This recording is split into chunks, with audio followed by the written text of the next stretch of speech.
Hello, all you film freaks and movie maniacs out there.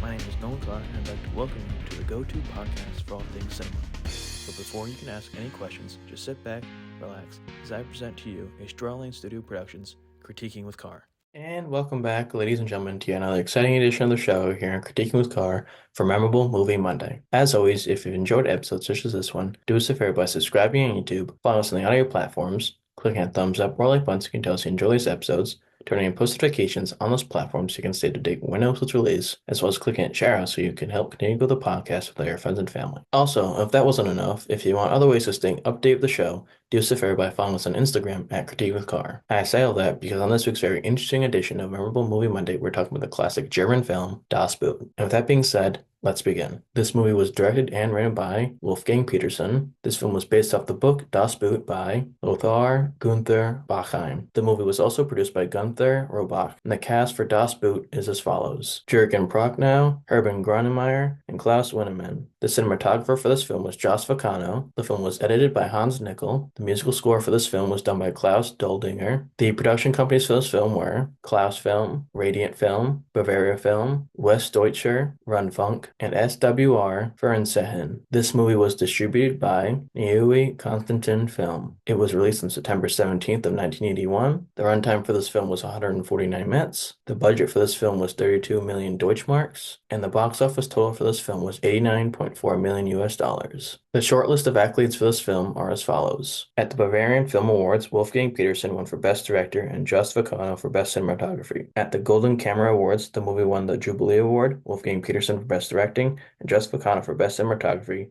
and Klaus Doldinger for Best Musical Score. At the German Film Awards, the movie won for Best Feature-Length Feature Film for Bavarian Film and Milan Bohr for Best Sound Mixing. At the Golden Reel Awards, the movie won for Best Sound Editing, Foreign Feature Sound Effects. At the Manichi Film Awards, Heinz Hoeg won for Best Young Actor. And finally, last but not least, at the Society of Camera Operators Awards, Jos Vacano won for Best Historical Shot. And now it comes time for one of my two favorite parts, which is I list off the top 10 highest-grossing films for that year's release, being 1981's Das Boot. Coming in last place at 10th was Time Bandits. It was distributed by Handmade Films. Its worldwide gross was $42.4 million.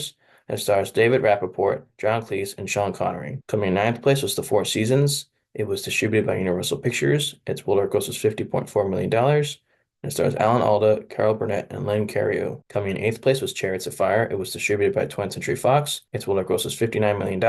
It stars Ben Cross, Ian Charleson, and Nigel Havers. Coming in 7th place was Stripes. It was distributed by Columbia Pictures. Its worldwide gross was $85.3 million. It stars Bill Murray, Harold Ramis, and Warren Oates. Coming in 6th place was Arthur. It was distributed by Warner Bros. Its worldwide gross was $95.5 million. It stars Dudley Moore, Liza Minnelli, and John Geigold. Coming in at the halfway mark in 5th place was On Golden Pond. It was distributed by Universal Pictures. Its worldwide gross was $119.3 million. And it stars Katharine Hepburn, Henry Fonda, and Jane Fonda. Coming in 4th place was The Cannonball Run. It was distributed by 20th Century Fox. Its worldwide gross was $160 million. It stars Burt Reynolds, Roger Moore, and Farrah Fawcett. Coming in 3rd place with the bronze medal was For Your Eyes Only. It was distributed by United Artists. Its worldwide gross was $195.3 million. It stars Roger Moore, Carl Bouquet, and Chaim Topol. Coming in 2nd place with the silver medal was Superman 2. It was distributed by Columbia, EMI, and Warner Distributors. Its worldwide gross was $216.3 million. It stars Christopher Reeve, Ned Beatty, and Jackie Cooper. And finally, coming in 1st place with the gold medal for the highest-grossing film for 1981 was Indiana Jones and the Raiders of the Lost Ark. It was distributed by Paramount Pictures. Its worldwide gross was $389.9 million.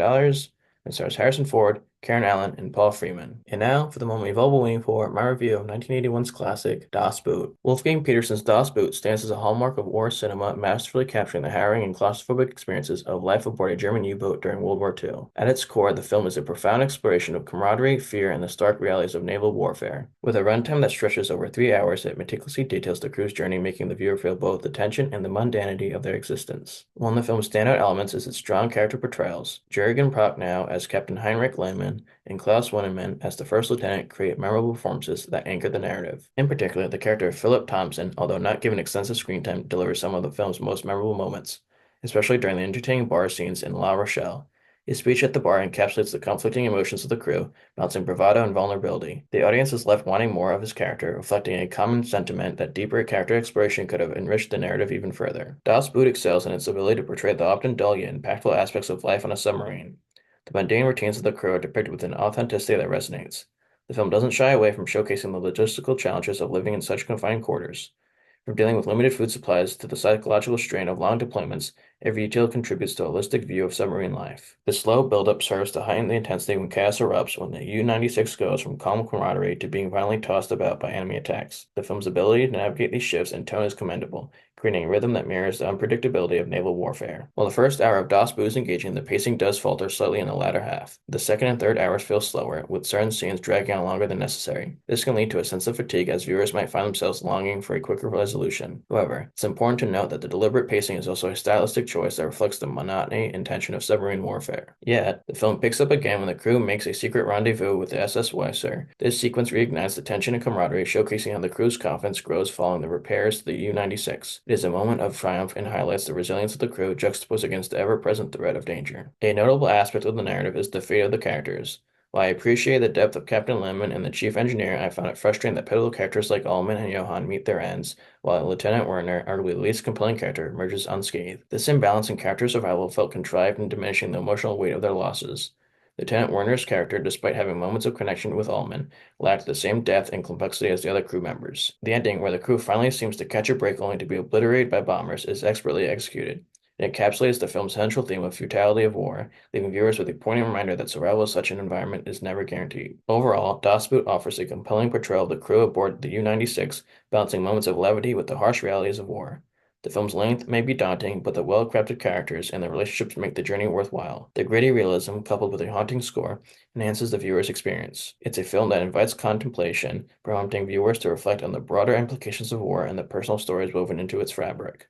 In conclusion, Das Boot is not just a war film, it is a poignant exploration of human resilience and the chaotic nature of war. I would consider revisiting Das Boot now that I understand its rhythm and structure better. It's a cinematic experience that lingers long after the credits roll. With that being said, I can confidently give Das Boot a respectable score of 7 out of 10 on the Diamond Dave scale. And with that being said, my film freaks and cinephiles, if you've enjoyed this week's edition of the show on Memorable Movie Monday, do us a favor by subscribing on YouTube, following us on the audio platforms, clicking a thumbs up or like button so you can tell us you enjoy these episodes, turning post notifications on those platforms so you can stay up to date when episodes release, as well as clicking that share out so you can help continue to grow the podcast with our friends and family. Also, if you want other ways of staying up to date with the show, do us a favor by following us on Instagram at Critiquing with Carr.